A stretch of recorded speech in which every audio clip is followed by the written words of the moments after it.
rook. Pero kung gumalaw na ang parehong rook, kahit hindi pa gumagalaw ang king, hindi na po pwedeng mag-castle yun. Tama? Pag nag-castle ang isang player at nawakan niya mauna ang rook niya before mag-castle na yan, illegal din po yun. Okay? Sabihin natin kahit iisa na ang ginamit niyang kamay.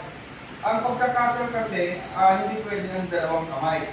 Okay? Pag nakita niyo dalawang kamay ang ginamit niya, raise hand agad, illegal. Okay? Kasi ang nasa PJ law rule of chess, ang isa lang ang pwede mong gamitin sa per move na kamay. Okay? Kaya kapag ang talagang pattern ng pagkakasal ay king muna bago rook. Okay? Pero kung ang ginawa niya ay rook muna bago king, tumawag kayo ng arbiter. Okay? Anong sasabihin ni arbiter? For example, dumating ako.